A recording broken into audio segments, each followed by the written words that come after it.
On va commencer ça, ce podcast-là, man. Ben oui. Yes. Kimia est parmi nous aujourd'hui. Comment ça va, man? Moi, ça va très bien, ça va très bien. Je suis content d'être ici avec vous. Fucking right. Puis ça fait longtemps, là, depuis... Je sais pas combien de temps on s'est pas vu. Ça fait comme... Ça va faire 1 an ou 2, là. Beaucoup plus que ça, je pense, man. Parce que la dernière fois que je t'avais vu, t'habitais avec Sébastien Dagenet. Yes. Ça, c'est comme back in the day, là. Mais depuis ce temps-là, je t'ai pas vu, mais je suis content d'être ici. Très beau studio, man. Yeah, bienvenue au Wannabe Podcast. Thank you, man. Merci d'être là. Kimia, tu as solidifié ton nom dans l'industrie dans les dernières années. Tu fais des gros moves. Tu as sorti des gros vidéos. Tu as participé à des gros tournages. Tu as fait des gros shows. Est-ce que tu pensais que c'était pour avoir autant d'ampleur au début, quand tu as commencé à faire du rap? Je te disais, j'avais l'impression de savoir où le potentiel de ma musique pourrait m'apporter, mais je savais pas exactement que ça allait avoir cette ampleur-là. Ouais. Parce que en sortant cet album, j'ai vraiment mis de côté l'aspect où est-ce que j'allais me dire je veux faire du cash pour faire ce truc-là. Ouais. Comme c'était vraiment pas la première chose à laquelle je pensais. Moi, je voulais vraiment juste faire de la musique pour faire de la musique parce que je kiffe le rap. Le rap, c'est quelque chose que j'adore. Puis quand j'ai sorti Or et Flamme, la réaction du public était juste comme incroyable, tu sais. Je suis passé de ce rappeur que personne connaissait, qui rappait dans sa cave avec ses amis. Puis ça a porté à faire des tournées, des spectacles un peu partout. Puis c'est vraiment incroyable tout ce qui m'arrive, au fait. Ouais, félicitations, man. Merci, man. Pour vrai, si on pense à un rappeur franco-ontarien, je pense que t'es le premier sur les lèvres de beaucoup de gens. Oh, thanks, man. Puis, non, ça, je savais pas, mais merci à tout le monde qui nous écoute, parce que ça fait vraiment chaud au cœur. Puis cette musique-là, tu sais, je voulais que ce soit une musique qui rassemble le monde, puis qui parle de partage, qui parle de nous, au fait. Puis je pense que la mission a été quand même assez accomplie parce que quand j'entends des jeunes, par exemple, me parler de la chanson Vivre au soleil, moi, ça me fait chaud au cœur. Je suis comme, ce jeune-là, il me connaît pas, je le connais pas, mais dès qu'il me voit, il dit, c'est toi qui as chanté Vivre au soleil? Tu sais, ça fait quelque chose.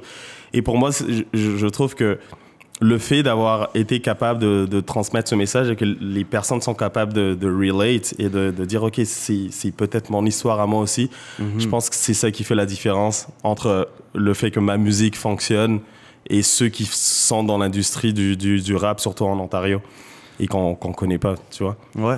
C'était quand ta naissance artistique? C'est quand que... Tu te rappelles-tu le jour que t'as fait « Je pense que je suis un artiste ». Oh man, ça c'est tough comme question. Mais j'ai toujours aimé les arts. Comme quand j'étais petit au Congo, j'aimais beaucoup jouer. Par exemple, ok, je vais t'expliquer. On n'avait pas de jouets, par exemple. Comme c'était vraiment difficile pour, par exemple, mes parents m'acheter des jouets. Fait qu'il fallait qu'on soit créatif quand même d'une certaine façon pour pouvoir créer nos propres jouets. Fait qu'on utilisait de l'argile. On prenait de l'argile, on le façonnait, puis on faisait des voitures, des camions, des bonhommes avec, puis c'était ça nos jouets, you know? Wow. Ou on prenait des cartons, des fois des boîtes de canettes, t'en faisais plein, tu les découpais et on était capable de faire des voitures. Puis quand j'étais jeune, je voulais aller dans les beaux-arts, mais vu que j'avais une famille qui est remplie d'architectes, ben c'était comment tu vas faire l'architecture aussi? Fait que j'ai été plongé dans ça, mais j'ai toujours gardé cette fibre au niveau de la musique, comme j'ai toujours aimé ça écrire. Mais ça a vraiment déclenché au secondaire, je dirais, parce que j'aimais ça écrire des poèmes pour les filles, là. Nice! Tu sais, dans mes cours de sciences... C'est toujours pour les femmes!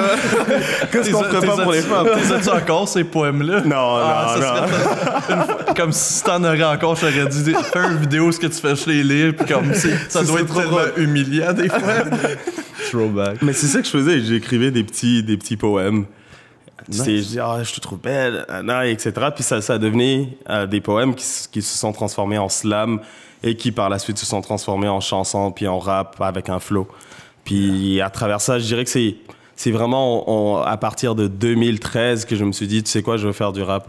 Parce que j'avais des amis avec qui je faisais ça, mais la passion était là, mais le courage d'aller un pas en avant n'était pas nécessairement là. Donc j'ai dit, ouais, let's go, why not, on va essayer ça. Ouais, puis au début, quand tu dis que t'es rappeur comme à ta famille, à tes amis, comment est-ce qu'ils prenaient ça? Non, ma famille, c'était le pire, là. C'était comme, ça, tu veux pas devenir un bandit comme tous les autres. Tu sais, eux, ils voient un rap, c'est comme, genre, c'est pas du ça. On a ce stéréotype-là dans notre tête, mais c'est comme que j'allais dire, t'as-tu choisi le rap parce que c'est une des formes de musique les plus, comme, j'allais dire, rassembleur, plus, comme, qui te permet plus de politiser ou... Non, en fait, je l'ai pas choisi à cause d'aucune raison. C'était juste, j'étais déjà dans j'aimais le rap, je faisais du hip-hop, j'ai grandi dans ça. Fait que pour moi, c'était la manière d'expression musicale la plus simple que je maîtrisais. Fait que je pouvais pas chanter. Tu voulais pas être musicien country quand t'étais jeune? Non. Je savais même pas c'était quoi le country back in the day. Tu sais, c'est comme... T'as pas manqué grand-chose. Non. Mais c'est vraiment mes amis aussi qui m'ont donné le goût de faire la musique. Donc, c'est vraiment parti de là. Puis quand j'ai rencontré le R premier, c'est là que tout a commencé, au fait. Puis on s'est rencontrés, puis on a commencé à faire la musique ensemble. Cool. Ouais. Fait que t'as habité 14 ans au Congo? Yeah.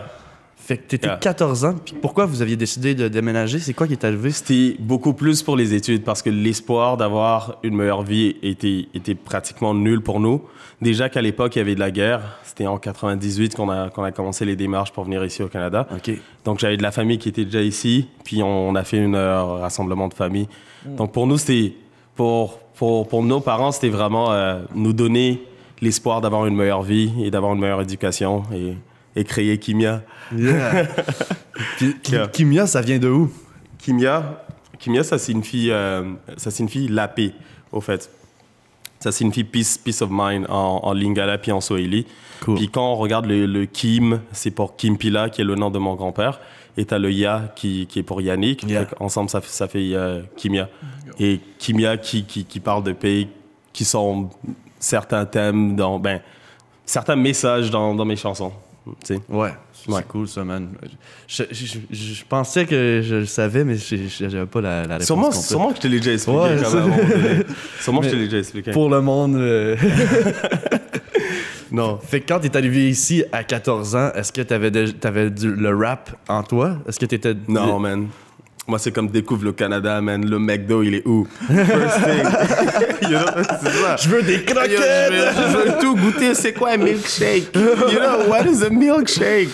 Pour moi, c'est... Tu sais, quand t'habites là-bas, c'est tellement fascinant parce que l'image que t'as de l'Europe ou comme de l'Occident est tellement caricaturé que t'as l'impression que tout le monde qui vient de là est riche. Genre, tu vois, déjà, on voit ça à la télé, tu sais, le monde mange du bacon. Je suis comme, c'est quoi du bacon? Je veux goûter ça aussi, moi. Tu sais, c'est comme des trucs comme ça. Puis, je me rappelle la première fois que j'avais vu un blanc, c'était à l'hôpital, avant qu'on arrive, parce qu'il faut faire des tests médicaux, etc. Puis le mec, il était assis à côté de moi. Puis là, moi, j'étais là, je le regardais, je dis... il est différent que moi, man. Mais là, j'avais tellement envie de toucher sa peau, juste voir c'est quoi, tu sais, quand tu connais pas quelque chose que t'as jamais vu, forcément, t'es vraiment intrigué. Ouais. Donc pour nous, en arrivant ici, la musique faisait même pas partie de mes plans. Pour moi, c'était... D'abord, il fait froid. C'est comme, damn, il fait froid, je m'attendais pas à ça. Ça doit être un choc quand même. Oh my God. Les hivers canadiens. En premier hiver, je me demandais comment est-ce que vous faites. C'est toujours pas. Tu sais, je me posais la question, je disais, est-ce qu'ils ont des fridges? Ils peuvent juste mettre l'eau dehors. Tu sais, Et je dois avouer que t'as pas besoin d'un fridge. Parce que moi, je suis un grand fan de tu restes ta caisse de bière dehors, et elle va être vraiment, vraiment bonne. Mieux que dans le fridge. Non, mais je te jure. Mais, tu sais, pour moi, c'est vraiment arriver puis vraiment découvrir. Ouais. Mais c'est très différent. C'est très différent, surtout au niveau de la langue, au niveau de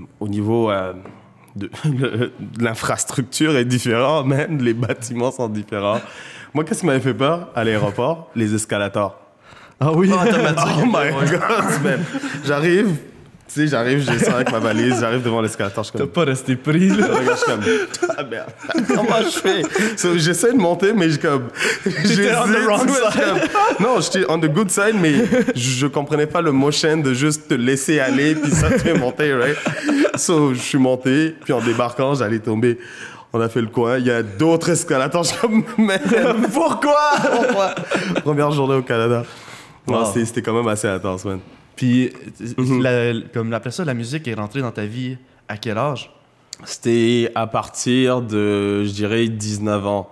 OK. 19 ans, c'est vraiment que là, tout a commencé. Il y avait Grand Corps Malade qui venait de sortir un nouvel album. Et je venais de découvrir aussi un artiste qui s'appelle Youssoupha. OK. Un gros artiste qui vient du Congo aussi. Cool. Et c'est vraiment là que j'ai vraiment commencé à aimer. Puis, je veux te raconter une anecdote. À un moment donné, j'étais à un feu de camp avec des amis. Puis j'ai un de mes amis qui s'appelle Christian Lafleur. Il prend sa guitare, il commence à jouer. Puis là, il me passe un sac de chips. Il est comme, yo, fais un freestyle.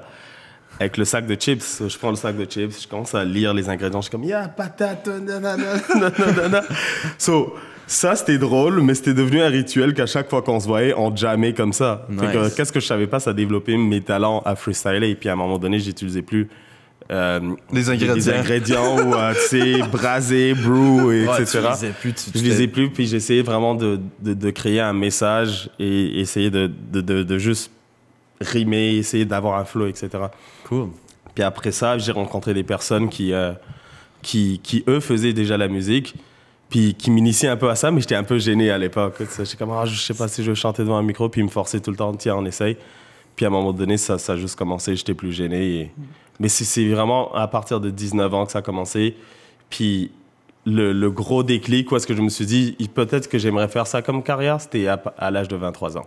Cool. Ouais, à l'âge de 23 ans. OK. Là, à 23 ans, t'avais-tu passé du temps en studio?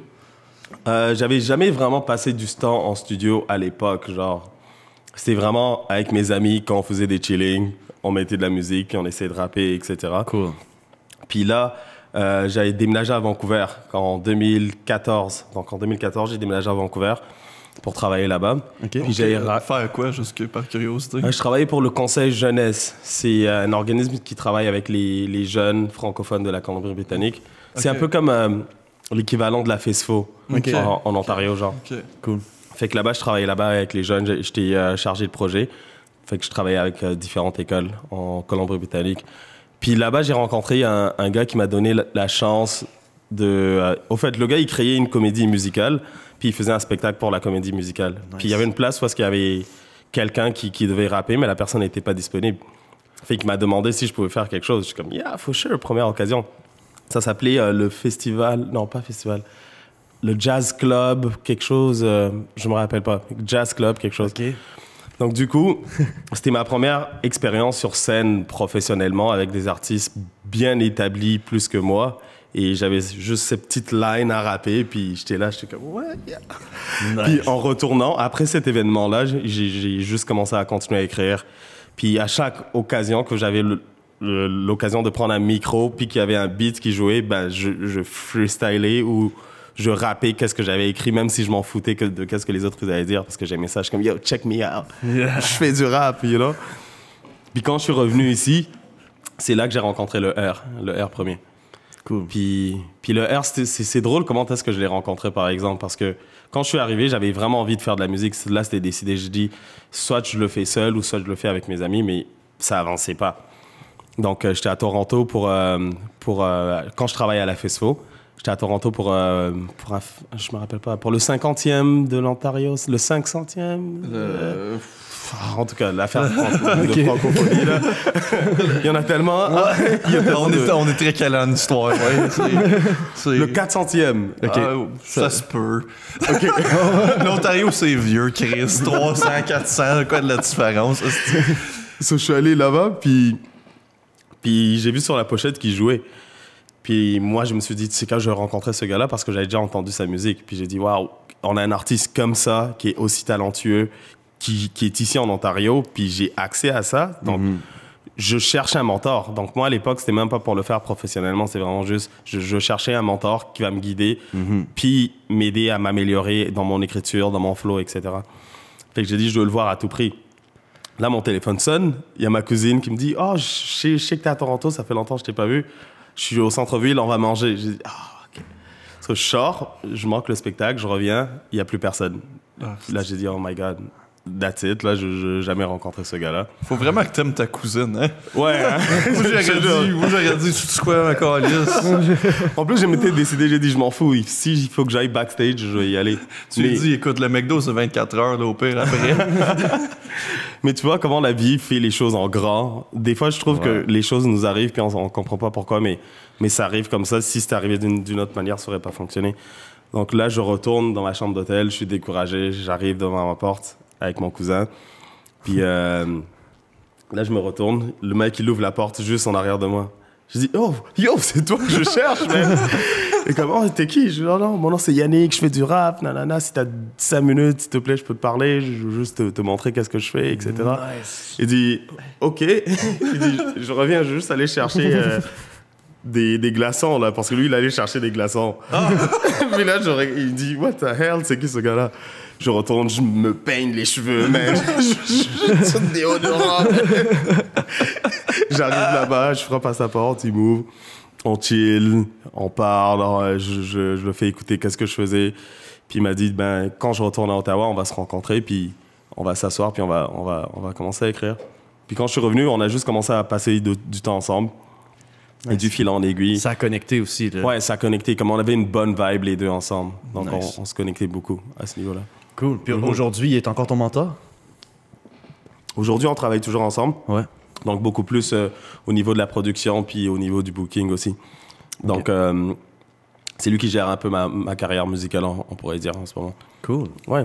Cool. Donc à l'Armure du Sang, c'est génial parce que maintenant on a trois artistes, donc moi, le R premier, puis Samian, je ne sais pas si vous connaissez. Non.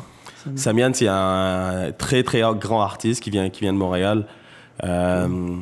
Puis si vous avez la chance de l'écouter, allez l'écouter. Il fait des documentaires, il fait des choses quand même assez exceptionnelles en ce moment et c'est génial de l'avoir dans notre team. Ouais, for sure. Yeah. Puis le team, toi, est-ce que quand tu es déménagé, tu parlais français? Ouais. Fait que vous avez décidé de l'Ontario parce qu'on avait déjà de la famille ici. C'est ça. Ouais. Donc l'Ontario, mais le français c'était la première langue. On apprenait l'anglais, mais c'était weird, man. Je comprenais rien, man. Tu voyais le prof, il arrivait en classe, puis t'avais tout le temps ces élèves là qui viennent, que comme leurs parents, ils ont déjà été en Europe, ils ont déjà été aux États-Unis. Donc le prof, la première question qu'il disait en classe, OK, today, what is the date today? Puis là, il fallait que quelqu'un lève la main dans la classe. Nous, on est là, on est comme, oui, qu'est-ce que tu veux qu'on lève? Puis t'avais tout le temps les mêmes élèves. Today is Wednesday, November 26, 2010, quelque chose de même. Puis là, on est comme, yo, vous vous prenez pour qui sophistiqué, vous, genre? Ouais. Ah, parce que vous êtes allés aux États-Unis, hein, wow. I speak English en tabarnak. Speak English very well. Tu sais, on comprenait pas, mais on adorait les chansons en anglais, man. Ouais. Ah, c'est un esti de clash, parce que tu comprends pas ce qu'ils disent, mais... Puis on le chantait. Mais on dit, je sais même pas c'est quoi qu'on disait, man. C'est ça. C'est ça. And I don't wanna say anything about you. Quand j'étais jeune avec mon frère, je l'entends chanter du Eminem, mais qui connaît pas les paroles. C'était comme un jeune de 8 ans qui chante du Eminem, c'est hilarant. C'est comme... Est-ce que tu comprends qu'est-ce qu'il dit? C'est comme, non. Est-ce que ton rap à toi a été influencé par la culture américaine? Non, je dirais beaucoup plus par la culture française. OK. Par la culture française. Parce que le rap que j'écoutais quand j'étais jeune, c'était beaucoup du rap de la France. Basically, c'était du rap français qui venait spécifiquement de la France. Puis on avait beaucoup de rappeurs, par exemple, qui venaient du Congo, comme par exemple le groupe Bisso na Bisso. Il y a beaucoup de ressortissants africains qui performaient en France. Fait que pour moi, c'est notre musique de tous les jours, en fait. Ouais. OK, cool.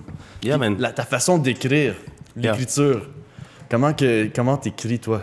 Comment ça devient une inspiration? C'est pas évident, man. Mais je te dirais, je m'inspire beaucoup du moment, genre. On dirait que mes chansons, j'ai pas vraiment de processus sur lequel j'y m'y penche. Tu sais, il y a des personnes qui vont dire je vais dans la nature. Puis c'est ça que je disais avant aussi, tu sais, j'allais dans la nature des fois, hein? mais c'est vraiment pas. Je m'inspire beaucoup du moment présent et de qu'est-ce que je vis. Puis quand j'écoute, par exemple, les chansons que je compose pour mon nouvel album en ce moment, je parle beaucoup de ma réalité telle qu'elle est et je m'invente pas nécessairement une histoire, tu vois. Ouais. Et dans mes autres chansons, il y avait beaucoup un discours un peu très politique, de revendication pour certaines choses, mais au final, ma musique peut changer certaines choses, influencer certaines personnes, mais s'il y a une chose que je peux changer, c'est vraiment moi-même en premier.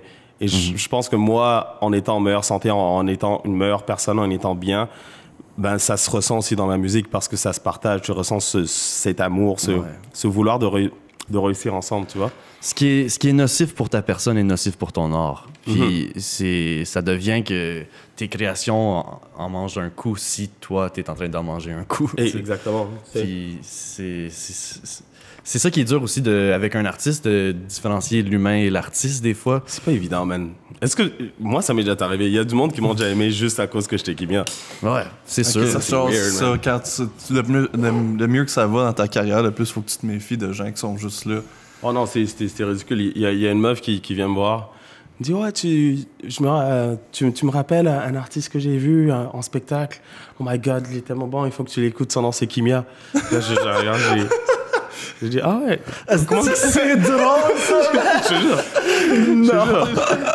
Puis après ça, j'ai passé du temps avec cette personne. Mais guess what? C'était à cause que j'étais Kimia. C'était pas à cause que j'étais Yannick, tu vois. Ouais. Okay. Mais ça, c'est dommage. T'avais reconnu pour de vrai. Non, puis moi, je lui ai dit, ouais, c'est moi. Puis là, c'est comme, ah ouais.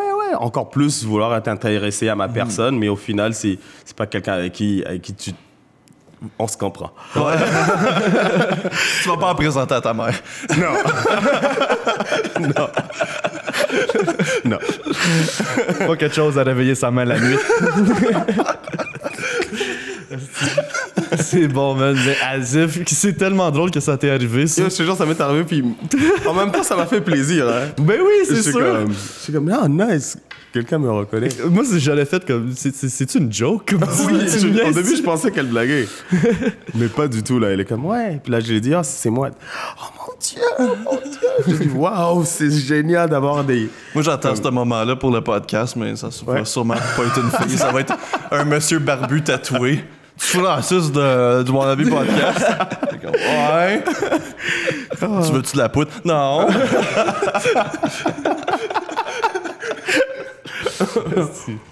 Puis après avoir enregistré une couple de chansons, t'as fait de la scène. Ouais. La scène, pour toi, est-ce que t'étais effrayé au début? Oh my God, man. Alors, je vais vous dire la vérité, c'est tellement c'est pas évident parce que déjà au secondaire, j'étais un peu habitué de parler devant du public, tu vois, avec mon travail, par exemple, avec le conseil jeunesse, avec la FESFO. Ça m'a permis d'être devant un public, mais chanter sur scène, c'est notre game, là.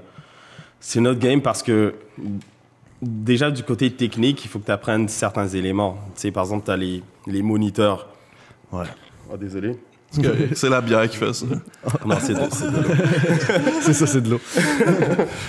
C'est juste pour avoir la cool. Mais tu sais, déjà, côté technique, tu as les moniteurs qu'il faut que tu comprennes d'où le son sort, la qualité de ta voix, il faut que tu t'entends bien. Et aussi, là, tu as le DJ en arrière avec qui il faut que tu communiques. Ouais. Tu as le technicien de son, tu as les éclairagistes. Donc, c'est toute une game où il faut que tu t'assures que chaque élément comme soit coché et que tu sois prêt à faire ta performance aussi. Ouais. Mais au début, j'étais pas confortable. Genre, j'avais peur, j'étais stressé, comme tout le monde, on va dire. C'est normal. Puis, j'avais pas encore cette maîtrise de moi, genre... Parce que quand je regarde mes vieilles performances, on dirait que je suis là... je bouge partout, man. Tu sais, je suis pas en contrôle de moi, de ma personne. Et ça vient avec le temps. Donc, il a fallu que je fasse plusieurs spectacles pour vraiment me sentir assez confortable. Cool. Ta meilleure expérience de scène? La meilleure expérience de scène, je pourrais en citer plusieurs. Mais si je pourrais en citer une, c'était au Centre national des arts l'année passée, le 25 septembre. Cool. Parce que... Pour les gens qui savent pas, les Québécois qui pensent juste à eux autres, le 25 septembre, c'est la journée du drapeau franco-ontarien. Du drapeau franco-ontarien. Éduquez-vous, tabarnak! Mais c'est ça. Tu sais, c'était au Centre national des arts et j'étais en tête d'affiche pour cette soirée-là. Et pour moi, c'est déjà un gros accomplissement parce que le Centre national des arts, c'est c'est une place où est-ce que tous les artistes canadiens, mondiaux, à l'international, ils vont, tu vois. Ouais. Donc, C'est huge. puis pendant le corona, tu sais, tout était fermé. Ok, c'était pendant le. Ouais, tout était fermé. Puis du coup, ils ont réouvert pendant quelques semaines. Puis ils permettaient d'avoir genre un nombre limite de personnes dans la salle. Fait qu'il y avait 25 personnes dans la salle. That's it. C'est comment jouer en avant de 25 personnes dans une salle énorme? C'était pas dans une super grande salle, c'était la 4e salle. OK. Donc c'est un peu style bistrot. Cool. Donc lounge, t'es assis avec des petites lumières sur les tables, etc. Ok. Mais l'expérience est nice parce que c'était tellement intime, man. Tu sais, ça faisait plein de mois que je voyais quasiment personne. Ouais. L'été, ça s'est passé quand même bien. Tu sais, je suis à l'extérieur, etc. Mais le fait de pas monter sur scène puis chanter pour du monde, Ouais. oh man, c'était nice comme feeling. Tu sais, j'avais ma famille, j'avais du monde proche de moi. Fait que c'était juste, c'était Rockstar nice, moment. man. Ouais. Yeah. Ouais, c'était venu me chercher comme expérience, tu vois.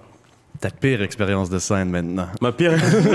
Ça, c'est tout le temps ma question préférée. C'était Oh qui my l'organisateur? C'était qui? Non! On va le trouver, on va y casser les jambes. Tu peux En fait, j'en ai eu plusieurs. Est-ce que je peux en raconter 2? Oui, Ouais, ben oui, ok. ben oui. Le mieux, c'est le mieux. Le plus, le mieux. Ben, la première que je dirais qui était la pire, et que ça, c'était pas de ma faute, il y avait un groupe qui venait de France qui s'appelle les Quatre Queues. Les Quatre Queues, c'est un groupe... C'est pas les Je Quatre pensais, Queues. ouais, c'est ça, je pensais que c'était un film. Je l'ai vu, Je pensais ça bizarrement. Et comme quoi... Ouais, j'ai vu ce film-là. C'est un grand classique. Vous me regardez que dès que j'ai dit ça, les gars. J'ai vu ses sourcils en bouger. Non, c'est pas ça. Ben là. Fait qu'ils venaient de la France, puis il y avait un gars qui m'avait proposé de faire leur première partie. Cool. Et moi, je me suis dit, OK, ben, c'est chill. C'est des gars qui sont quand même assez connus. Pourquoi pas? Ça me donne plus de visibilité. Yeah. Puis je vais là-bas, puis c'était la pire organisation ever, man. Genre, il fallait que je fasse mon soundcheck à 18h. Je suis arrivé à 18h. Les portes étaient fermées. Le mec, il était pas là. Là, j'attends. Il me dit, ouais, j'arrive. Il arrive 2 heures après. Oh my On God. entre dans la place. Il commence à faire le soundcheck, mais pour d'autres personnes, je suis comme, yo, je pensais que c'était juste moi. Et comment ça, il y a comme 15 autres personnes qui est là? Puis les artistes en question viennent, je me présente, ils font comme s'ils s'en battent les couilles, là, comme ils s'en foutent quasiment. Là. Fuck. Puis là, je suis comme, OK. Ensuite de ça, je fais mon soundcheck à 10h. Attends, À ce le show, moment- il était à quelle heure? Le show était supposé commencer à 8h. Je fais mon soundcheck à 10h. Puis là, je suis là. J'aurais dû partir. Wow.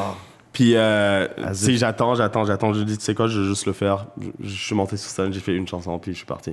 Mais C'était- le show comme tel, comment que ça a été? Le monde C'était était nul. dessus. Ouais, le monde, ils ont dû être en tabarnak. les gars sont montés sur scène, les invités sont montés sur scène, ils ont fait 3-4 chansons, puis après ça, ils sont redescendus, ils sont retournés en haut, en train de chiller. Je suis comme... Le public, respectez votre public. Tu sais, Ouais. si tu fais un spectacle, sois là pour les personnes.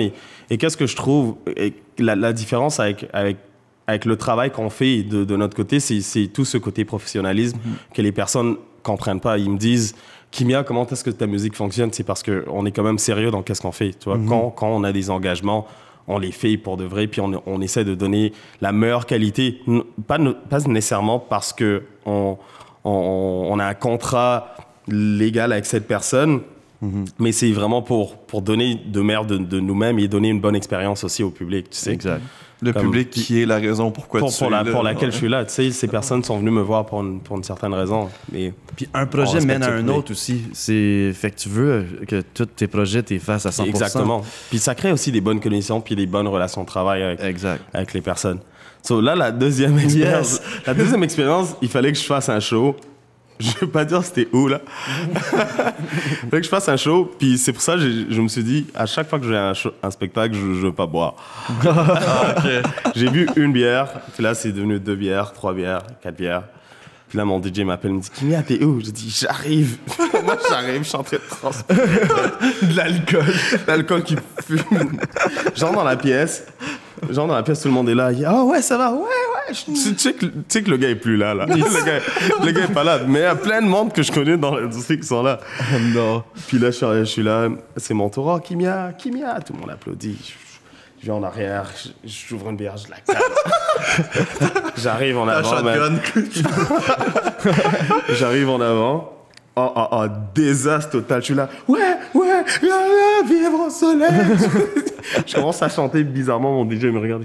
Kimia, qu'est-ce qui se passe? Calme-toi.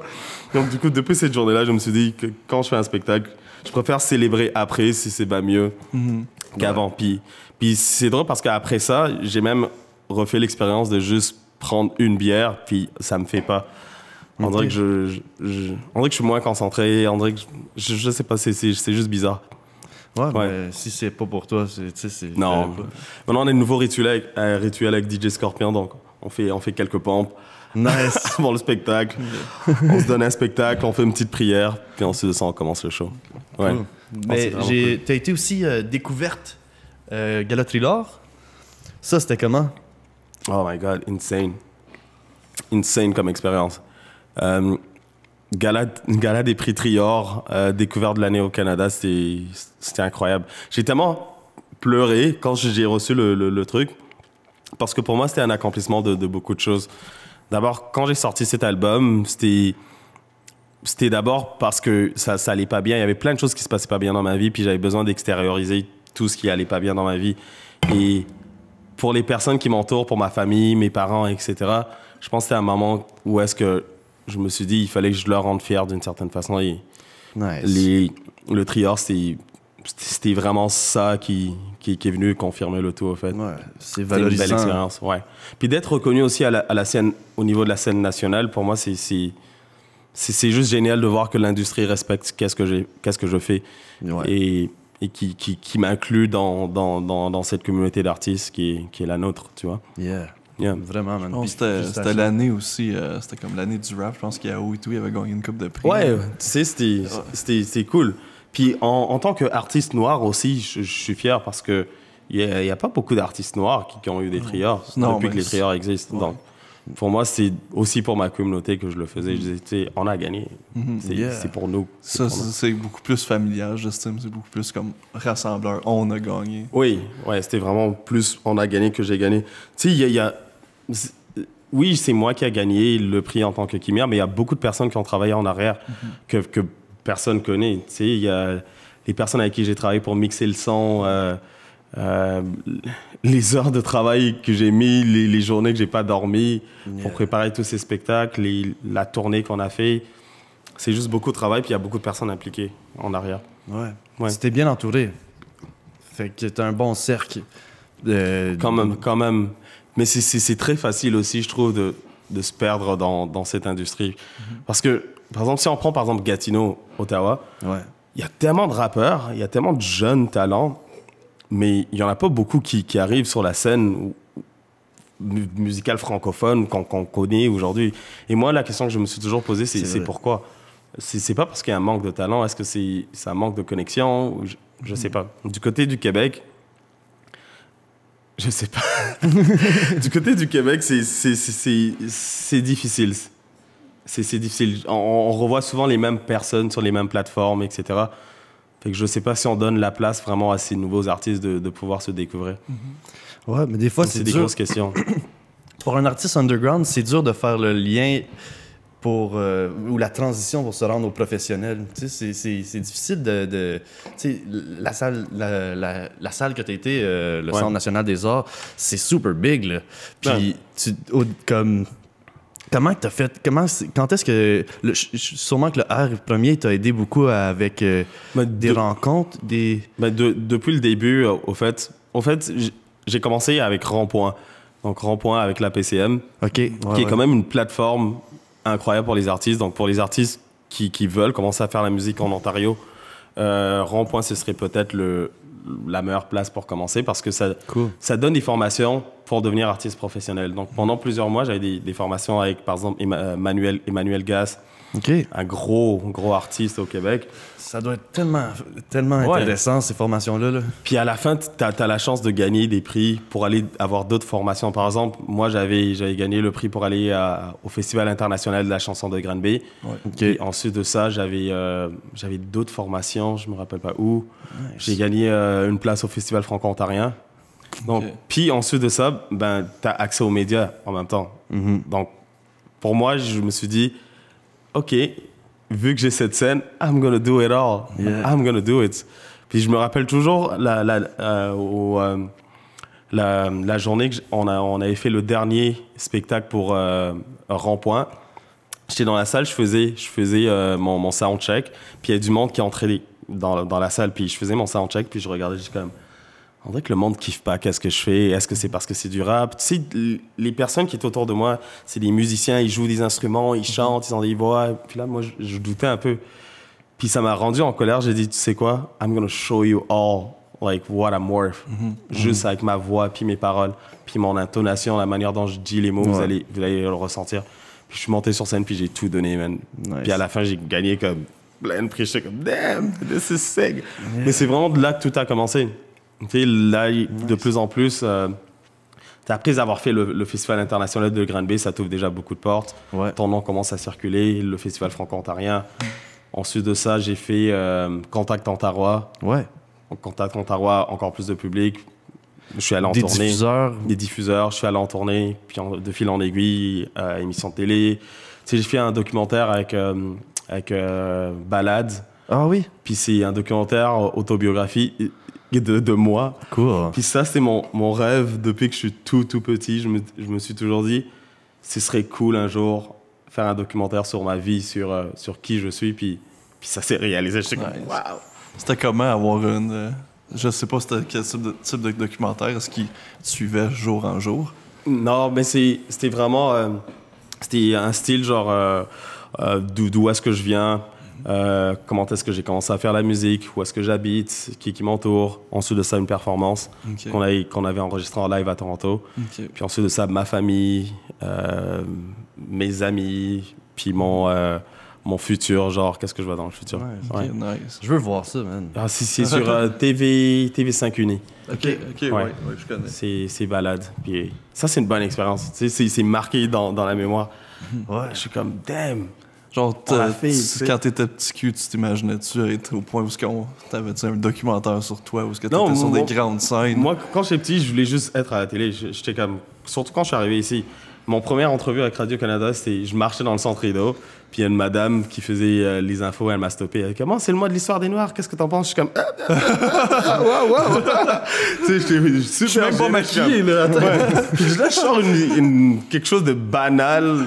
Tu sais, elle m'a même pas mis, elle a mis ma sœur à la place. J'étais en stop, j'attendais, j'ai dit à mes amis, checkez le journal, je suis là, vous allez me voir. Puis elle a mis ma sœur. On va trouver la crise. Puis ça, c'était ma première entrevue, mais j'avais ce goût-là d'être devant les médias et pas nécessairement pour être vu, pour que ce soit cool. Pour moi, raconter ton histoire. Pour moi, c'est plus raconter mon histoire puis marquer ma présence ici au Canada. Un jour, le monde va se rappeler de moi, pas parce que je suis riche ou à cause, je sais pas, mais mon nom va rester dans l'histoire. Tu sais. Puis pour moi, c'est beaucoup plus important que d'avoir une grosse maison. Il y a Steph Paquette qui m'a toujours dit, ça c'est quand j'étais à Rond-Point, il me dit, tu sais, le monde vont pas, c'est pas tout le monde qui va aimer ta musique, mais c'est les personnes, c'est la personne que t'es que les personnes vont s'en rappeler. Et pour moi, ça c'est beaucoup plus important, tu vois. Ouais. Puis je pense qu'à travers ma musique, les personnes peuvent voir le genre de personne que je suis. Et c'est ça qui fait en sorte qu'on est capable de pouvoir se connecter, etc. Et Chris, yeah. Je veux pas savoir ce que le monde pense de moi. Je veux pas être rappelé de même. Ouais, c'est pour ça qu'il faut que tu commences à faire attention. Tu veux-tu un autre bière, Kim? Je vais finir celle-là rapidement. Cool. Toi, t'en veux-tu un autre? Non. Tu me connais, moi. Je suis la sobriété incarnée. Mais je voulais savoir parce que moi je suis un grand fan du passé. Vraiment. Tu as vécu à Orléans quand tu es arrivé au Canada. Yeah. Puis c'était comment ça? Orléans, c'était chill, man. Parce que c'était cool quand même, Orléans, comme quartier.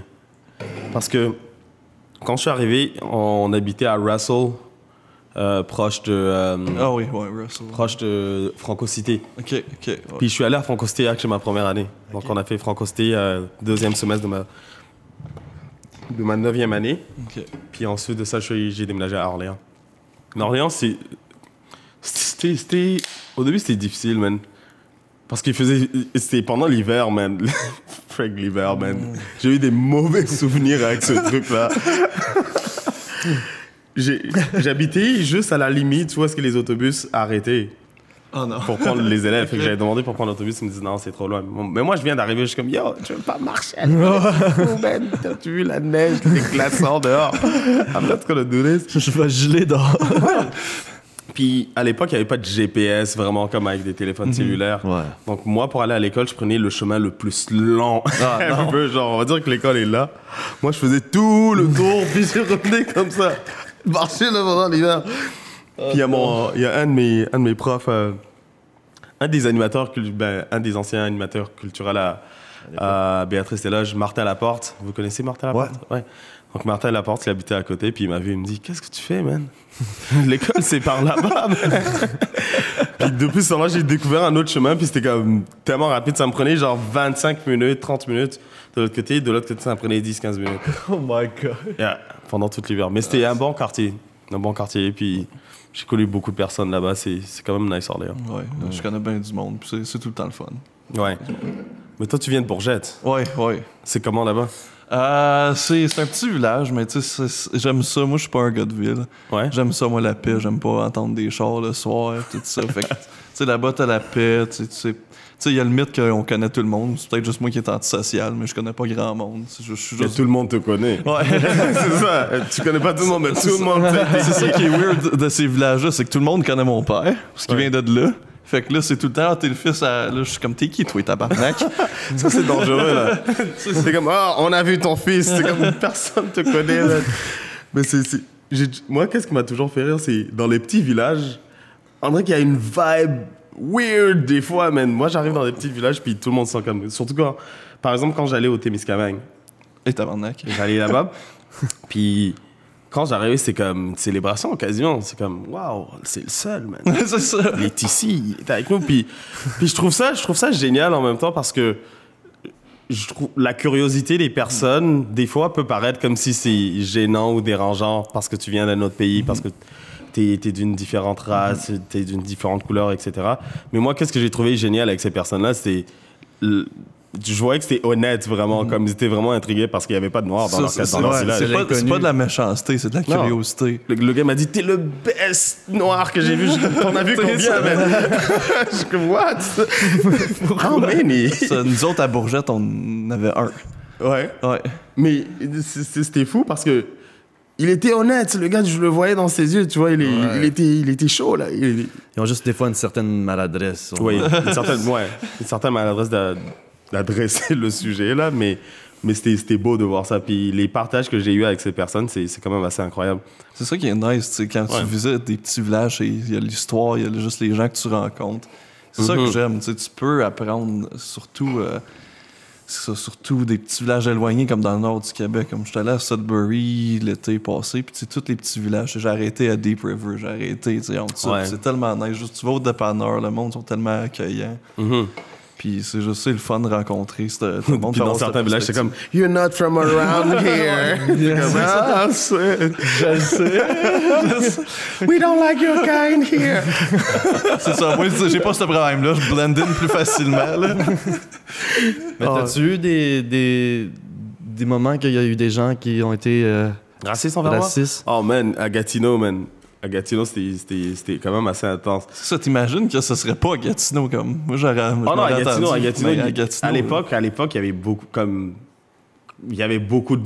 Je ressentais beaucoup plus ça à l'époque. Ouais, ben, il y avait un bar, la boîte à chansons. Ouais. Oh man, là-bas, tu sens le racisme en arrivant là. Les mecs, ils te regardent, t'es comme, yo, qu'est-ce que je t'ai fait, man? I'm just here to have fun. You know? Yeah. Mais l'expérience la plus... celle qui m'a un peu énervé puis qui m'a je dirais pas traumatisé parce que j'ai pas été traumatisé par ça, mais ça m'a juste énervé puis ça m'a mis en colère. J'étais en train de marcher avec un de mes amis, puis on marchait devant le 4 jeudi. Donc le 4 jeudi, on passe devant le c'est-tu le Minotaur? Le 4 jeudi, c'est en avant. C'est le bar que toutes les personnes d'âge moyen qui travaillent au gouvernement vont boire. Ouais. Tu sais, t'as la rue Laval, Puis là, t'as le 4 jeudi ici, puis t'as le Ukwa, Ah, ok, oui, oui, oui. etc. Ouais. Fait que je suis en train de marcher devant le Ukwa, le mec qui passe à côté de moi. C'était 4 gars, des gros Québécois, là. Ils étaient super. Puis à l'époque, tu sais, quand tout le monde se bronzait, ils étaient orange, après Des Guido. douches de Laval. Ouais, c'était ce style-là. Et puis, c'est weird, mais ils étaient C'est là Jersey tout chaud. Shore, gars. Ouais. Basically, so, ils sont là en tank top, gros gars. Gros tank top. Genre, j'entre 2 fois dans un. Genre, tu vois, mais ils sont 4. Ils sont huge. So là, il y en a un qui passe à côté de moi, puis il me bump. Sur le côté, je me retourne, je dis « désolé, je vais juste continuer à marcher. » Je continue à marcher, le mec, il se retourne, il me dit « Tu veux te battre? Tu veux te battre? » Je le regarde, je suis comme « Yo, c'est quoi ton problème, man? » Moi, je suis en train de marcher tranquille, man. Non, je veux pas. Puis, je veux pas me battre. Puis comme ça, ah ouais. Puis là, ses amis, ils viennent. Mon ami vient devant moi, il est comme « Yo, les gars, laissez-le tranquille. » Il est comme « Pousse-toi, on veut tuer le nègre. » Il dit ça devant, comme ça. Moi, je regarde, je suis comme... Qu'est-ce qui se passe en ce moment? Il y a un policier qui arrive, il stoppe à côté, il dit, il y a un problème ici. Oh non, monsieur l'officier. Puis là, les gars s'en vont. Puis je tourne sur la rue qui est à côté, je vais dans un petit parc. Dans le vieux, là, il y a un petit parc avec une fontaine. Okay. Je m'assois là avec mon ami, puis je dis, yo, c'est quoi ça, man? Puis j'étais énervé. Puis heureusement qu'il faisait tard, parce qu'on voyait, quand t'es assis au banc, dans le parc, on te voit pas, genre, il y a des grands arbres et des buissons. Puis là, je vois les 4 gars courir sur la rue comme « Let's go, guys! Il est passé par là. On va les tuer, les petites fucking nègres. » Il dit ça, man. Puis ça m'a fait mal. Je me dis, comment est-ce qu'on vit dans une société encore? C'est genre fucking Texas 1945. Mais ce qui est triste, c'est que c'est pas tout le monde qui est comme ça. Il y a encore du monde comme ça qui existe. For sure. Et ça, c'est dommage parce que c'est peut-être le manque d'éducation, le manque... Peut-être ces personnes-là n'ont jamais côtoyé de personnes qui viennent d'une différente place, tu vois. Puis ça, je trouve ça quand même assez désolant qu'aujourd'hui encore, on doit stand up pour ça, puis qu'on doit se rappeler les personnes. C'est complètement fou. Cette gang-là, c'est un peu ironique, là, vu que tu m'as dit qu'ils se bronzaient. Ouais. Mais sûrement qu'ils étaient sous... Il y a quelque chose. Ces gars-là, ils étaient pas bien, là. Non. Consciemment, en tant que personne normale du 21e siècle, you know what's wrong and what's bad. Ouais. Mais c'est passé de génération en génération. Ça vient de leurs parents, ça. Là. Ça vient de... Ça n'a pas eu des enfants... Des enfances idéales. Ouais, c'est ça que je me dis aussi. D'un côté, on peut blâmer le problème, mais ça vient de loin, man. C'est ça. C'est pas du jour au lendemain que tu développes cette haine. Non. Mais il y a du monde, par exemple, dans nos écoles, puis dans la société dans laquelle on vit aujourd'hui, je trouve surtout au Canada, on est tellement très multiculturel. Là, il y a du monde qui vient de partout. Yeah, exact. Comme je check nos écoles, t'as des jeunes de partout, puis ils s'entendent bien, ils font des travaux ensemble. Je suis comme...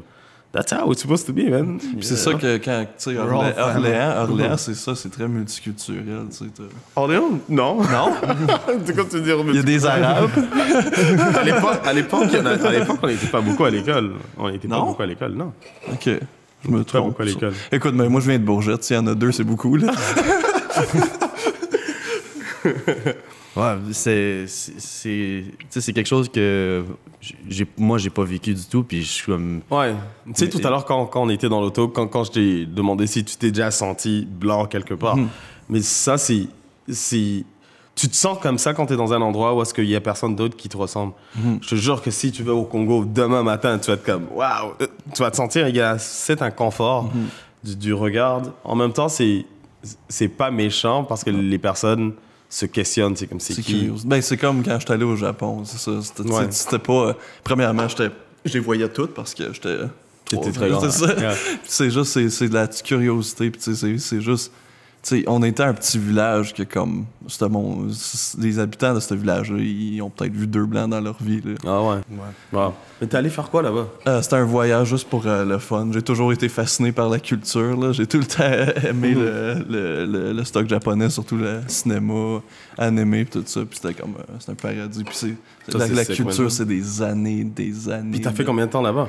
2 semaines. 2 semaines? Ok. Nice. Tu sais, c'est les châteaux, juste l'histoire de ce pays. Ça a l'air cool quand même comme pays, man. Ouais. Yeah. Japon, je vois des photos, puis... Est-ce que c'est là qu'il y a Samsung City? Non, ça, c'est en Corée. Ça, c'est en Corée, hein? Ouais. OK. T'as beaucoup de stock. C'est comme le mecca de la tech, puis tout ça. Puis c'est tellement beau. Man. Leur culture est tellement fucking Puis toi, nice. t'as déjà voyagé quelque part? Moi, j'avais été en Haïti. Yeah? Puis j'avais été filmer la guerre civile là-bas. Oh, Fait yeah. que je travaillais là-bas. Fait que Oh, man, c'était j'avais- quand ça? Il y a C'était- pas longtemps, j'imagine. Ouais, c'est 2019, février 2019. OK. Fait que ça fait pas super longtemps. Mais j'ai eu une super belle expérience, mais j'ai été stressé. Ouais, c'est stressant quand même, man. J'ai entendu des coups de feu, tu sais, 3 jours que j'ai entendu des coups de feu qu'il fallait partir, puis Le stress total, tout ouais, le monde. les gens aussi, ça fait pitié, là. La plupart, pendant la guerre civile surtout, c'était une révolte de tout le monde. Puis moi, ce qui me faisait pitié de ma part, c'est que je peux pas aider, mais Ouais. je dois les filmer. Ah! Donc, c'est comme... Tu sais, un pompier, Ça doit- tu l'appelles, il va éteindre le feu. Ouais. La police, tu l'appelles, il va venir t'aider. Puis moi, le caméraman, je suis juste comme devant toi avec une Ça- caméra. Je me suis fait crier des bêtises. Parce que tu filmes le malheur. C'est ça. Mais en Mais même c'est temps, on difficile. reporte la nouvelle. C'est difficile parce que c'est pas évident d'être journaliste parce que tout récemment il y a un journaliste je me rappelle pas c'est quel pays mais il travaille pour TV5 puis il a été relâché. Il était en prison pour je sais pas quoi mais la liberté de presse qu'est-ce que vous en pensez de la liberté de presse vous? Je sais pas, j'ai comme... Qu'est-ce que tu veux dire par la liberté de presse? Dans le sens T'as le droit de... mais ces personnes-là, il y en a certains qui se font kidnapper, etc. Ouais. Comme moi, je trouve que c'est pas chill, là. Non, Non. La liberté de presse, je pense que c'est fucking important.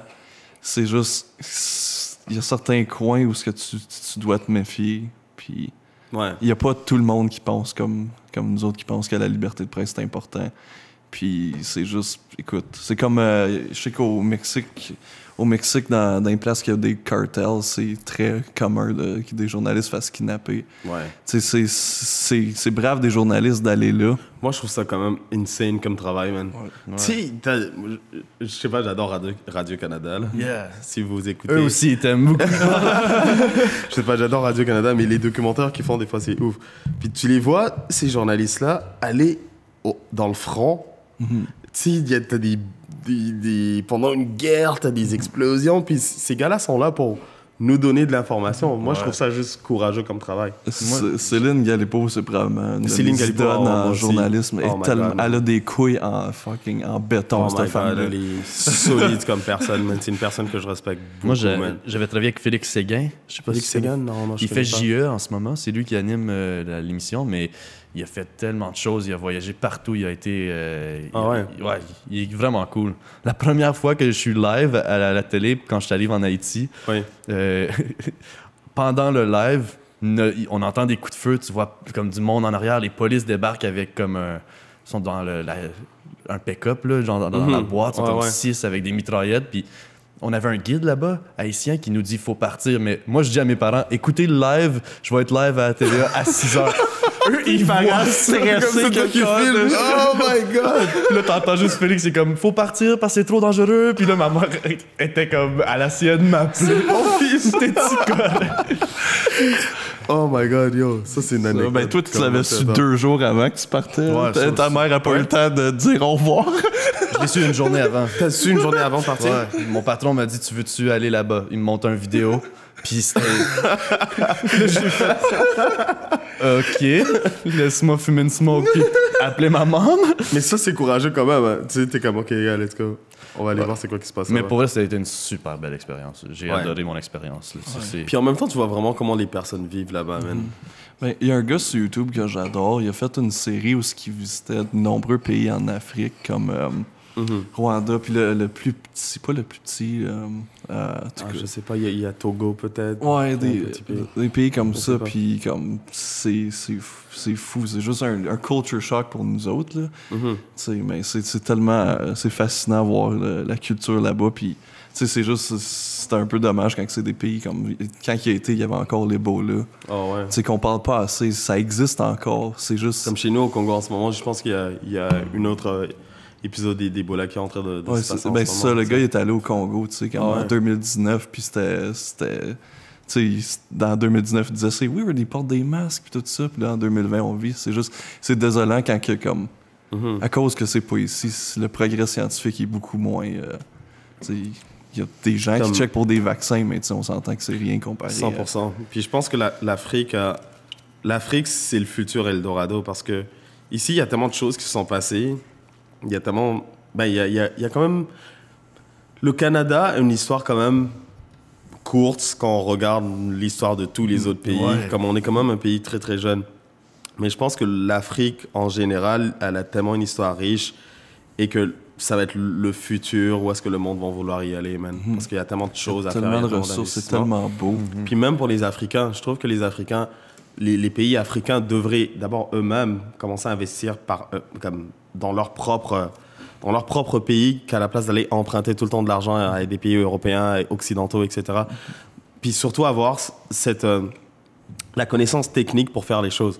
Tu sais, si nous, on veut faire des drones, puis on veut envoyer des satellites, ben, ne nous envoyez pas juste de l'argent, puis vos satellites à nous. Montrez-nous comment on le fait, échange intellectuel de technologie. Ouais. Comme ça, nous, on va être capable de le faire nous-mêmes après, tu sais. C'est à ce niveau-là que je trouve qu'il pourrait vraiment créer un gros changement avec beaucoup, beaucoup de pays africains. Parce que moi, qu'est-ce que je comprends pas, par exemple, le Congo, c'est un pays tellement immense, ça fait 4 fois la France. Okay. Puis on a, on a le fleuve, le 3e fleuve avec le plus haut débit sur Terre, donc le fleuve Congo. Donc ce truc-là, si tu mets un barrage dessus, tu es capable d'électrifier quasiment toute l'Afrique ou l'Afrique centrale. Genre. Okay. Ça, c'est pour te donner une idée de la puissance de ce truc-là. En plus de ça, on a parmi les terres les plus arables sur Terre, donc des terres où est-ce que tu es capable de cultiver des trucs. OK. Fait comment est-ce qu'on importe du riz puis on importe des ananas tandis qu'on peut faire des ananas chez nous? Tu vois, c'est ça qui me désole des fois. Mais quand je pense à tout ça, je me dis, il y a tellement plein de problèmes qui découlent comme depuis l'indépendance dans les années 60 jusqu'aujourd'hui. Fait que c'est pas un problème qui va être réglé du jour au lendemain. Ça prend du temps à bâtir. Ouais, ça va prendre des générations. Il y a des jeunes qui viennent ici, qui étudient comme moi et qui retournent là-bas puis qui commencent à créer des business, commencent à trouver des jobs. Puis de fil en aiguille, ça fonctionne. De mon point de vue, il y a quelqu'un, je me rappelle plus dans quel pays, mais c'est un gars qui il capote sur le cinéma. Puis là, il s'est dit, pourquoi qu'on fait pas ça chez nous? Fait que tu sais, il a acheté une vieille caméra comme 100$. Puis là, il voulait faire des films d'action. Fait que là, il s'est pogné comme plein de petites pièces d'ordi qu'il a trouvées à travers, tu sais, les vidanges, tout ça. Il s'est bâti son ordi, il s'est bâti sa salle de montage. Il a fait des films. C'est tellement inspirant à voir que comme ce gars-là, il avait rien. Puis il a parti à une industrie là, dans son village. Tu sais, tous les membres de la communauté sont dans ses films. Ils font ensemble, ils ont des screenings. Puis c'est vraiment inspirant à voir. Puis c'est comme ça que, tu sais, au niveau artistique, ça commence. Tu sais, c'est tout le temps, t'as un qui a comme l'idée, après ça l'inspire les plus jeunes. Puis là, les jeunes vont commencer. Comme là, les enfants dans ce village-là, ils ont commencé à faire des films. Toi, mettons, on parle vidéoclip. Oui. Ton premier vidéoclip, comment c'est venu l'idée, puis comment comme... Le premier vidéoclip, avec Oriflamme, on pensait vraiment au message que Oriflamme ressortait. C'était vraiment un message très comme revendicateur, etc. Puis je voulais mettre aussi en valeur des personnes noires dans ce clip vidéo. C'est pour ça qu'on voit juste des personnes noires dans le clip. Et tu sais, la première parole de la chanson dit « Il fallait pas penser qu'à cause de notre couleur, on manque d'éthique. » et que l'Afrique manque de valeur, aucune richesse ethnique. Donc, c'est quelque chose que je voulais vraiment marquer, mais en termes de contenu puis d'image, ça a vraiment été très spontané. Tu sais, on s'est vraiment pas cassé la tête pour essayer de trouver une histoire qui fait du sens. Fait qu'on a travaillé avec un gars qui s'appelle Ali. T'es devant l'hôtel, là? Le motel, c'est sur... C'est pas ce vidéoclip-là. Oui, c'était ce vidéoclip-là, ouais. C'était cool, c'était beau les couleurs, man. Ouais, c'était très spontané, puis... Ouais, on l'a fait en une journée. Cool. Une journée, donc... C'était nice comme expérience. Mais tu vois, c'était mon premier vidéoclip, fait que j'avais jamais fait de vidéoclip. Fait que j'avais pas beaucoup d'expérience, donc je suis arrivé là, puis j'étais comme, qu'est-ce que je fais, man? Le gars me dit, chante. Ah, OK. OK, monte dans l'auto, on va aller quelque part d'autre. Je suis comme, alright, on débarque. OK, chante. Puis jusqu'à la fin, puis ça l'a donné un super beau vidéoclip. Là. Yeah, vraiment. Ouais. Comment que la pandémie elle a affecté ta créativité? Je dirais que j'étais beaucoup plus créatif pendant la pandémie. Hein? Ouais, j'ai été beaucoup plus créatif. T'avais moins de distractions? On dirait que j'étais beaucoup plus en réflexion sur moi-même. On dirait que j'avais besoin d'avoir du temps pour prendre soin de moi parce que je prenais pas soin de moi. J'étais tout le temps en train de chiller, man. C'était grave, là. C'était rendu ridicule. C'était rendu à un point où c'était plus le fun et peut-être que ça allait me coûter ma vie. Donc, ça m'a permis vraiment de me recentrer sur moi-même et de savoir qu'est-ce que j'aime, qu'est-ce que j'aime pas, qu'est-ce que je veux faire. Et au niveau de ma créativité, je pense que ça a été beaucoup plus nice parce que je suis beaucoup plus proche de mes sentiments puis beaucoup plus proche de la vérité, de la réalité, au fait. Mm-hmm. Donc là, je me sens bien. Good. Yeah, je me sens comme top shape, man. Good. J'ai vu, tu m'as fait te rappeler, la dernière fois que je t'ai vu, c'était dans le vieux hall. Ouais. Puis les deux, on était pas mal chauds. En train de chiller. C'est une de ces nights. Ah, le vieux, je m'ennuie. J'étais hier au Troquet, il y avait un show d'humour, Phil Brown, il organisait un show. Ah oui, ça a bien été? Ouais, c'était cool. OK. Mais... As-tu vu le truc à Phil? Celui qu'il avait fait pour, avec les 4 Julie, là, pour Occupation Double. Oui. Oh my God! Ce gars-là, il me fait tellement rire, man. Ouais. Esti. Funny guy, man. Mais j'ai vu aussi que toi, on parlait justement de santé, te remettre en shape. Tu as commencé à t'entraîner. Je vois des stories le matin que tu cours. Je suis comme, man, comment est-ce qu'il fait? Yo, cette affaire-là, c'est venu d'un coup, man. L'année passée, qu'est-ce qui est arrivé, c'est que une semaine avant le March Break, c'était à peu près à ce moment ici de l'année, là, je voulais m'entraîner, comme je voulais aller m'entraîner. Non, je suis allé m'entraîner cette journée-là. Puis ensuite de ça, je suis allé manger dans un restaurant chelou, là. C'était mexicain, truc, dans un sous-sol, bizarre. Ouais, attends, ouais. Ouais, tu sais de quoi je parle. Bon, tabarnak, c'est bon. Non, c'est pas bon, man, j'ai failli mourir. C'est pas bon. Je lui dis, c'est bon, moi j'ai failli mourir. Bon. J'ai chié mou pendant 3 mois, mais c'était bon en tabarnak. Puis je suis tombé malade pendant 2 semaines. Oh non. Oh fuck. Et puis ça, c'est quand tout le monde parlait de Corona, mais on savait pas exactement c'était quoi, tu vois. Shit. Puis sérieusement, je pense que c'était peut-être le Corona parce que les symptômes que j'avais, man, yo, je me chiais dessus, man. C'était la galère, là. Moi, tout après avoir été à ce resto-là. Pour d'autres raisons. Ouais, tu vois?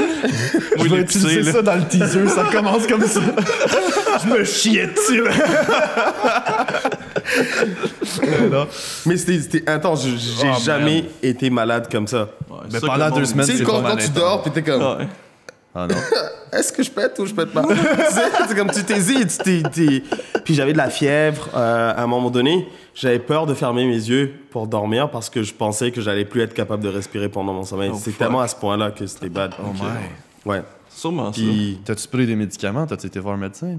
j'ai bu de l'eau, j'ai dormi. J'ai mangé des soupes, man. Les soupes leptines, ils font du... Je suis allé chez le médecin. Ouais, non, je suis allé à l'hôpital. Puis dès qu'il me dit, je dis, ouais, j'ai mal au ventre grave. Tu sais, je pense qu'il met des masques, ça c'est avant le corona. Il met des gars, gastro. Il me regarde, je suis comme, ouais. Je pense que oui. Ça va mal dans le ventre, tu sais. Mais Puis, c'est un empoisonnement alimentaire? Je sais pas, j'ai jamais su c'était quoi. 2 semaines, c'est un esti long empoisonnement. J'ai jamais su. Je te jure, j'ai jamais su c'était quoi. Puis ensuite de ça, il y a quelques mois après qui se sont passés, il y a le Ramadan qui a commencé. Oh my. Oh fuck. Puis là, moi je suis pas musulman, mais j'ai un ami qui est musulman qui a commencé à faire le Ramadan. Puis je lui ai dit, tu sais quoi, je vais le faire avec toi. Ok. Puis j'ai commencé à le faire avec lui, première journée, deuxième journée, troisième journée. Puis c'est drôle, le Ramadan, ça m'a permis un peu de me recentrer sur moi parce que il y a des prières qu'il faut que tu fasses chaque jour. Et je le faisais, ces prières-là. Cool. Chaque jour. Et en le faisant, je trouve que ça m'a juste permis de me recentrer plus sur comme moi-même, tu sais. J'étais plus en train de chiller, j'étais plus en train de faire comme. Mais plein une de choses. prière, c'est comme de la méditation. Ouais. C'est comme. Je trouve que c'est comme si tu te parles à toi-même. exact. Ouais. Tu dis des choses, puis le lendemain matin, tu le réalises, puis tu t'es comme, oh my God, c'est Dieu. Oui, c'est pour les croyants, c'est Dieu. Ouais. Mais c'est parce que tu te parles à toi-même aussi. Ouais. Puis Puis, aussi, oui. tu t'écoutes, tu te comprends. Puis au début, dans le début de ta prière, tu vas sur la surface, tu vas Ouais. faire. Comme, désolé pour mes péchés. Ouais, j'espère J'ai que ça regardé va bien. Juliette comme lui. C'est la personne que tu suivais, là. Les Samantha. Ça. Ah, les Samantha. Est-ce qu'il y en a qui écoutent? DM. Ah, Je vous apprécie. Il utilise toujours le podcast pour avoir des slides dans ses DM. C'est ça. C'est pas arrivé encore. T'inquiète, je vais te hooker up. Tu vas juste me Dis à ton dire. ami Samantha. Oh, non. Ah, boy. J'ai battu une Samantha une fois sur Tinder. Je suis comme, ah, elle est sympathique. C'était une cheerleader à Ottawa. Oh my God. Elle m'a choqué. Ouais. Ouais. Choqué, genre, étranglé, genre. Non, ça, j'aurais aimé ça. Ça aurait été plaisant. C'est juste, on était censé aller souper, mais elle m'a choqué. Fait que, si tu m'écoutes, je suis encore ouvert. Mais pour revenir sur l'entraînement, c'est à partir de ce moment-là que je me suis dit, il fallait que je cours. Je pesais 215 livres. Oh, shit. Ouais, 215 livres. Juste là. ça. Je te jure, c'était beaucoup quand même. Puis chaque matin, j'ai décidé que j'allais commencer à courir. Puis je me levais à 5h, 6h du matin, puis je mettais mes chaussures, puis j'allais. Puis c'était tough. C'était tough au début. Parce que je n'étais même pas capable de faire 100 mètres, man. Comme je courais, j'arrêtais, puis je marchais. Je suis même pas capable de faire 5 km. Genre, je faisais 1 km, je retournais à la maison, puis je suis comme, that's it. Mais chaque jour, j'y allais, chaque jour. Aujourd'hui, Puis là, combien tu fais? 10, 15 km. Oh, fuck. Ouais. Ok. C'est là que tu vois à quel point il y a des bénéfices à t'entraîner. Oh, vraiment, c'est constant. Puis tu sais, qu'est-ce que je trouve nice avec ça? C'est le fait que tu es capable d'accomplir vraiment tes objectifs. Puis pour moi, c'était vraiment... Si j'ai mal, ça travaille mon mental. Je me suis dit, je veux pas connaître le goût du succès si j'ai pas mal. Parce que nothing come easy in this life. Comme la vie va être cruelle, puis des fois, elle va être injuste. Mais c'est comment est-ce que tu te lèves et tu keep pushing forward. Tu sais, pour moi, je me suis dit, ben, si je suis capable d'avoir mal et que je suis capable de pull through, ben, je vais être capable de faire n'importe quoi après. Puis ça a commencé juste avec la course. Ensuite de ça, je me suis inscrit au MMA avec, chez Pat Node. Cool. Donc, Ok, j'ai oui, commencé depuis le mois de mars l'année passée jusqu'à aujourd'hui. Donc, j'y vais, je suis allé pendant tout l'été, on s'entraînait, on apprend à se défendre. Comme un très bon gym, des très bons coachs. Cool. Puis là, j'ai juste continué, man. Yeah, t'as pas lâché. Non, C'est ça le but aussi C'est ça. d'entraîner. Consistance. C'est la consistance. Mais au début, qu'est-ce que j'ai réalisé, c'est que je me donnais trop de règles. Tu sais, j'avais un horaire où est-ce que j'étais comme, OK, ben, je me lève, la première chose qu'il faut que je fasse, je sors de mon lit, je vais boire de l'eau. Après l'eau, c'est quoi? Après l'eau, il faut que je revienne dans ma chambre, je fasse mon lit. Après mon lit, il faut que je prie. Après ça. Mais ça marchait pendant un bout, puis c'est pour cela, maintenant, tu sais, maintenant, je le suis plus à la lettre comme ça, mais c'est des trucs instinctif. c'est instinctif, tu sais, C'est ça. comme je me lève, je vais faire d'autres trucs, mais je sais qu'après, qu'il faut que je fasse mon lit, il faut que je fasse ça, il faut que je fasse ci. Ça devient instinctif, puis c'est moins demandant, parce que, on dirait que c'était quasiment devenu robotique.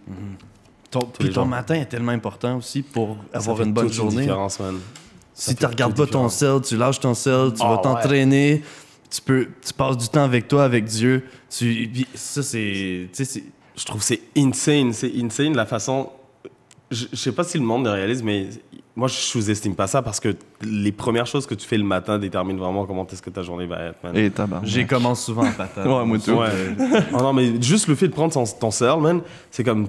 Avant même de penser à qu'est-ce que toi, t'as besoin de faire pour toi, tu regardes qu'est-ce que tout le monde fait. Mais qu'est-ce qui arrive si Samantha m'a envoyé un DM? Est-ce que tu checker ton cell pour si t'en as pas eu?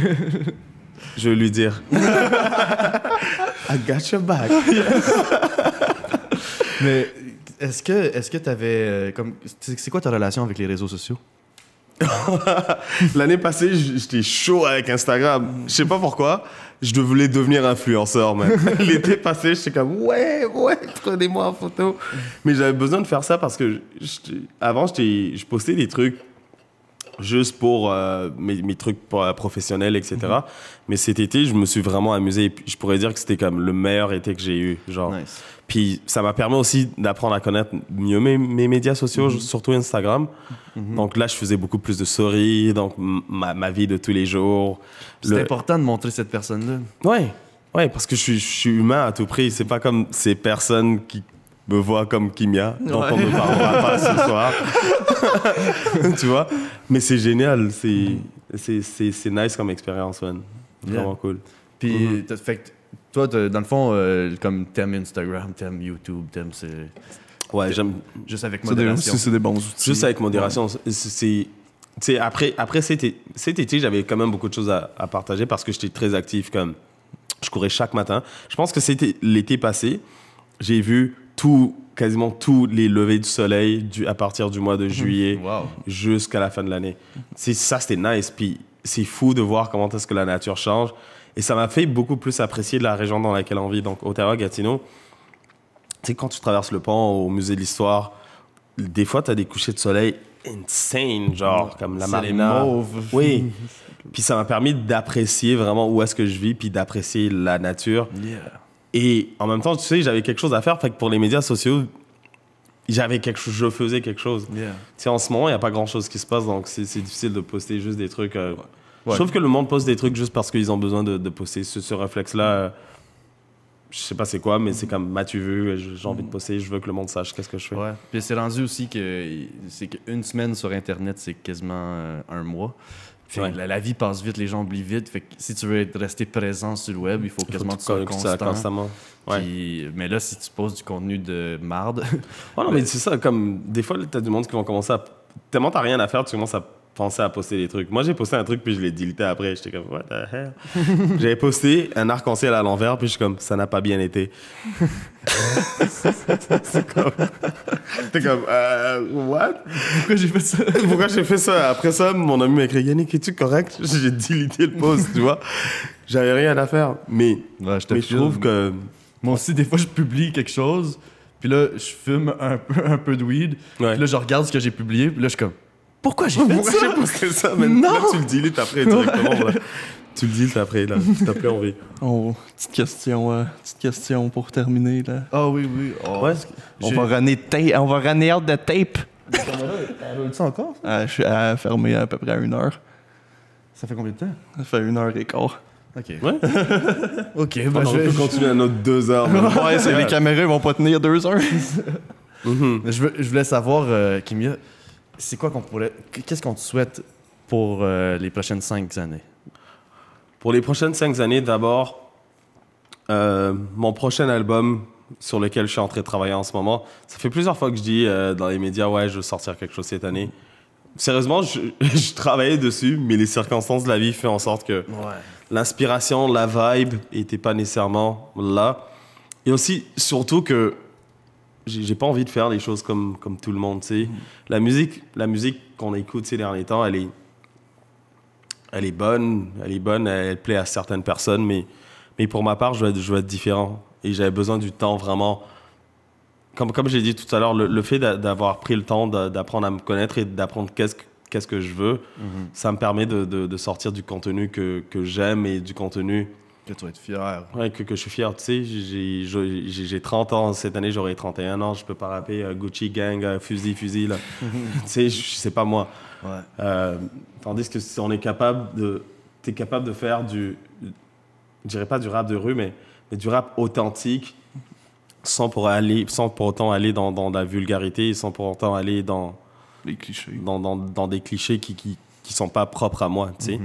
Tu peux être real gangster dans tes chansons sans pour autant sacrer ou parler de meurtre, tu sais. Donc, pour moi d'abord, c'est le prochain album qui va être malade parce que les sons que je suis en train de composer en ce moment, je les aime, je les écoute, puis je les aime. Puis en passant, si Brody, la rock, il écoute en ce moment, shout out à lui parce qu'on est en train de travailler sur des grands trucs avec... We Trust, pas We Trust, c'est quoi son studio? We Studio? Non, We Up Next. Okay. We Up Next. Yeah. We Up Next Record. Puis donc, je travaille avec lui, puis ça va être du bon pour le prochain album. Ensuite de ça, ben, j'espère que tout rouvre. Oui. Puis qu'on puisse avoir des tournées, des spectacles à l'extérieur, etc. Mais trust me, je vais être encore là pour longtemps dans la scène musicale ici. Cool, man. Perfect. Je suis pas inquiète. Non, on Puis l'est je te pas. le souhaite aussi. Puis trust me, c'est ceux que le monde a vu, c'était nice, mais ça va être nice. Ça va être encore plus cool. Puis j'ai hâte que le monde écoute ça. Nice. J'ai hâte de voir ton nouvel album aussi, man. Merci beaucoup, man. Thank you, cheers. Merci d'être venu. Cheers, les gars. Cheers. Ben apprécié. Ton succès. Merci beaucoup. OK, bye.